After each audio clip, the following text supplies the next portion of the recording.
Nifty weekly chart অ্যানালিসিসে আপনাকে স্বাগত জানাই। তো প্রথমেই বলি এটি একটি এডুকেশনাল পারপাস ভিডিও। তো চলুন নিফটি দেখা যাক নিফটি কেমন কি ট্রেড করছে এখন। দেখো নিফটি যদি এখন যেখানে দাঁড়িয়ে রয়েছে সেটা একটা ইম্পর্টেন্ট রেজিস্ট্যান্স জোন, যেটা হচ্ছে এই যে জোনটা, নিফটি একটা ইম্পর্টেন্ট রেজিস্ট্যান্স জোন যেটা হচ্ছে 24,055 আর ইম্পর্টেন্ট রেজিস্ট্যান্স জোন যেখানে নিফটি এখন ট্রেড করছে এর নিচে।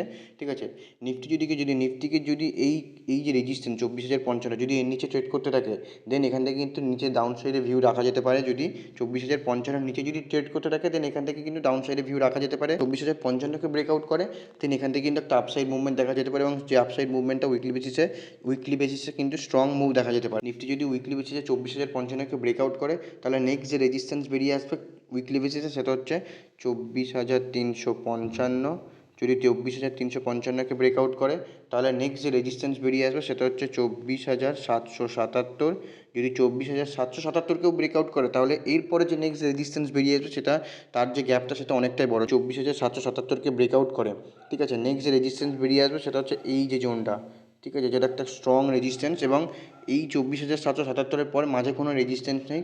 পুরোপুরি যদি দেখি 24,777-এর পর নেক্সট যে রেজিস্ট্যান্সের যে গ্যাপ সেটা প্রায় 800-900 পয়েন্টের কিন্তু গ্যাপ। 24,777কে যদি ব্রেকআউট করে তাহলে নেক্সট যে রেজিস্ট্যান্স বেরিয়ে আসবে সেটা হচ্ছে 25,333 ক্লোজিং বেসিসে নয়, এগুলি কিন্তু উইকলি বেসিসে ইম্পর্টেন্ট রেজিস্ট্যান্স হিসেবে কাজ করবে নিফটিতে। যদি ক্লোজিং বেসিসে 25,333কে ব্রেকআউট করে তাহলে নেক্সট যে রেজিস্ট্যান্স দেখা যাবে ক্লোজিং বেসিসে উইকলি বেসিসে সেটা হচ্ছে অল টাইম হাই, যে লাস্ট হাই লাগিয়েছে সেই হাই কিন্তু একটা ইম্পর্টেন্ট রেজিস্ট্যান্স হিসেবে কাজ করবে নিফটিতে। এখন যদি আমরা নিফটির এই যে ক্যান্ডেলটা দেখছি, ঠিক আছে, এই যে ক্যান্ডেলটা নিফটির যদি দেখছি, এই উইকের যে ক্যান্ডেলটা দেখছি, সেই উইকের যদি ক্যান্ডেল দেখি দেখতে কিন্তু ইনভার্টেড হ্যামার টাইপের ক্যান্ডেল বানানোর চেষ্টা করছে। ঠিক আছে, যদি দেখি যে সবসময় সাপোর্টে যদি হ্যামার বানায় সেখান থেকে একটা কিন্তু আপসাইডে মুভমেন্ট দেখা যেতে পারে। ঠিক আছে, যখনই রেজিস্ট্যান্সের কাছে যখন এই ধরনের ক্যান্ডেল বানায় ইনভার্টেড হ্যামার ক্যান্ডেল বা ডোজি ক্যান্ডেল, ঠিক আছে, তো মার্কেট কিন্তু এখান থেকে কিন্তু একটা ডাউন সাইড মুভমেন্ট দেখা যেতে পারে।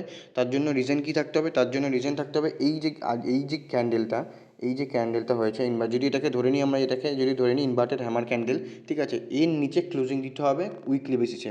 যেহেতু এটা উইকলি বেসিসে চার্ট অ্যানালিসিস করছি, তো অবশ্যই কিন্তু উইকলি বেসিসে এই যে ক্যান্ডেলটা রয়েছে এই যে রেজিস্ট্যান্সের কাছে, যদি এই যে ইনভার্টেড হ্যামার ক্যান্ডেল, এর নিচে কিন্তু একটা রেড ক্যান্ডেলে ক্লোজিং দিতে হবে। ঠিক আছে, যদি উইকলি বেসিসে কী করে, এই ক্যান্ডেলের নিচে যদি হ্যামার ক্যান্ডেল, এই ক্যান্ডেলের নিচে যদি একটা সেলার্স ক্যান্ডেল মানে রেড ক্যান্ডেল যদি এখানে ফর্ম করে, এবং ফর্ম করার পরে যদি এটা উইকলি বেসিসে যদি করে দেন এখান থেকে কিন্তু নেক্সট নিচের সাইডে মুভমেন্ট দেখা যেতে পারে। নেক্সট যে সাপোর্ট সেই সাপোর্ট অব্দি কিন্তু মুভমেন্ট দেখা যেতে পারে নিফটিতে। মানে এই যে এটাকে যদি ইনভার্টেড হ্যামার ক্যান্ডেল বানায় নিফটি, দেন এর নিচে যদি কন্টিনিউয়াসলি ক্লোজিং করতে থাকে উইকলি বেসিসে, দেন নিচে ডাউন সাইডে ভিউ রাখা যেতে পারে। ঠিক আছে, যেহেতু উইকলি অ্যানালিসিস করছি তো উইকলি বেসিসে কিন্তু ডাউন দিতে হবে বা এর নিচে ক্লোজিং দিতে হবে। ঠিক আছে, নিফটি এখন যেখানে দাঁড়িয়ে যাচ্ছে সেটা একটা ইম্পর্টেন্ট রেজিস্ট্যান্স জোন যেটা হচ্ছে 24,055।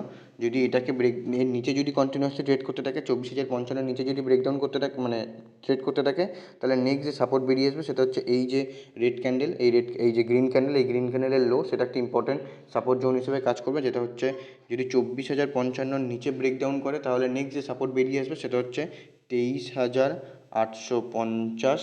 যেহেতু যদি আমরা দেখি 23,850 থেকে কিন্তু মার্কেট এখান থেকে ঘুরে গেছে। যদি তোমরা ডে চার্টে দেখো 23,850 থেকেই মার্কেট কিন্তু রিভার্স নিয়েছে। ঠিক আছে, তো 23,850-এর নিচে যদি ট্রেড করতে থাকে দেন নেক্সট যে সাপোর্ট বেরিয়ে আসবে সেটা হচ্ছে 23,333।